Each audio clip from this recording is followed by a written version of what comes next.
Brand promoter বা influencer যেটা বলেন এগুলো আমাদের হাতের উপর দিয়ে গেছে। উনি নিশ্চয়ই এখানে বারিশা হোক না কোন হোক না তুন হোক তার সাথে ঝামেলা করতে চায় না, রাইট? আমার সাথে এত কথা পেঁচানো লাগে না, তুমি এটা আমার সাথে করতে পারতা না। হেলিকপ্টার সহ তোমাকে ঢিল দিয়ে ফালাই দিতাম। আপনি হেলিকপ্টারের মালিক, আপনি অ্যাম্বাসেডর, ব্র্যান্ড অ্যাম্বাসেডর, আবার আপনি ভাড়া দিলেন, আবার আপনারও ওই দিনই শুট।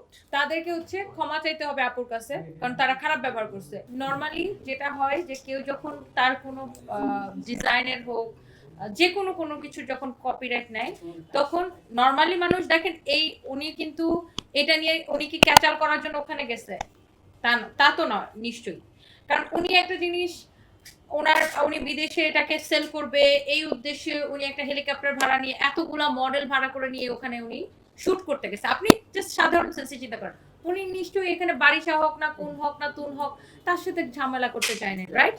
তো সেখানে কপিরাইটের বিষয়টা ধরেন কেউ যদি কারো কোনো জিনিসের কপিরাইটের ওন করে যে এটা আমার, তখন নরমালি যেটা সবাই করে যে সে তার জিনিসটাকে কমপ্লিট করার পরে বা রেডি করার পরে তারপরে সে কপিরাইটটা নেয়।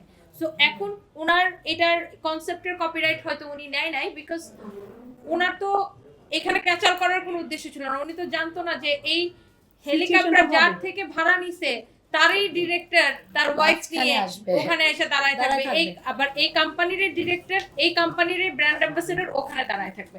এটা একটা নরমাল সেন্স ভাই। আপনিও যদি এখন একটা জায়গায় শুট করতে যান, আপনি তো আগে থেকে জানবেন না যে ওখানে কে ওয়েট করবে। ওদের সাথে হোয়াটসঅ্যাপে অনেক কনভারসেশন আছে, ওনার যত কনভারসেশন আছে, ওনার পেমেন্ট, ওনার শেয়ারিং, এভরিথিং সবকিছু ওনার কাছে কনভারসেশন আছে। দেখেন ভাই, বাংলাদেশের মিডিয়া ব্র্যান্ড প্রমোটার বা ইনফ্লুয়েন্সার যেটা বলেন এগুলো আমাদের হাতের উপর দিয়ে গেছে।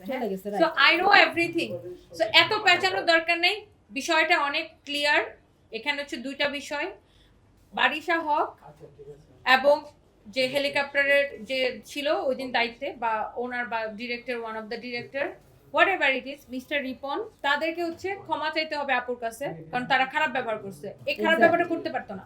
আজকে যদি উনি একজন ভদ্র মহিলা দেখে ওনাকে কি তুমি লোকজন নিয়ে জোর করে সরাই দিয়ে তুমি একটা শুট করে ফেলতে পারছো, বাট এই জিনিসটা যদি ওখানে যদি আমি থাকতাম, এক্স্যাক্টলি তুমি এটা আমার সাথে করতে পারতা না।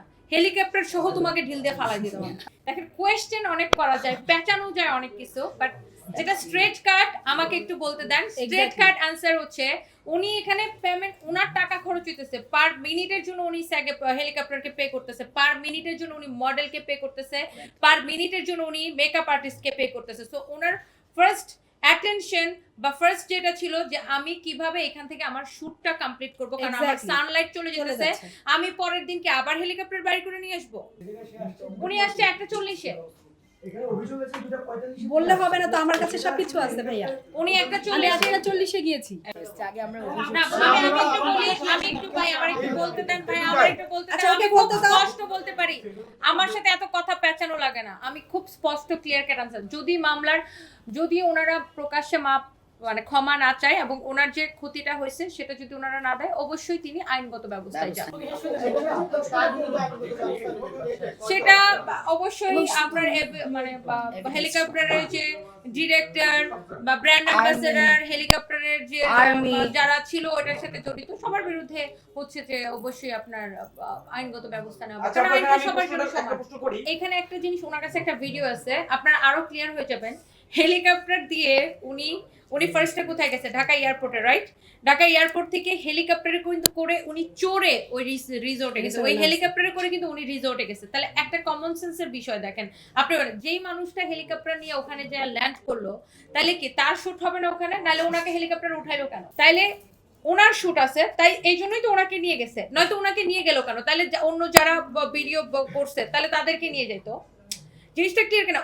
ওনার কাছে ভিডিও আছে, উনি হেলিকপ্টার থেকে নামছে, ওনার মডেলটা রেডি, শুট স্টার্ট হবে, এখন ওনাকে একজন গায়ের জোরে ছড়াই দিয়া তাদের একটা শট নিয়ে নিল। হতে পারে যে সে দেরি করে গেছে বিধায় হচ্ছে তাদের টাইমটা না ভাইয়া, আমাকে আটকিয়ে রেখেছে এবং হচ্ছে আমার কাছে ফুল ডকুমেন্টস আছে। জিনিসটা একটু কেমন বাচ্চা খেলা হয়ে গেল না? ঠিক মানে বাচ্চাদের খেলা হয়ে গেল। আপনি হেলিকপ্টারের মালিক, আপনি অ্যাম্বাসেডর, ব্র্যান্ড অ্যাম্বাসেডর, আবার আপনি ভাড়া দিলেন, আবার আপনারও ওই দিনই শুট। সেটাই সেম একই টাইমে একই টাইমে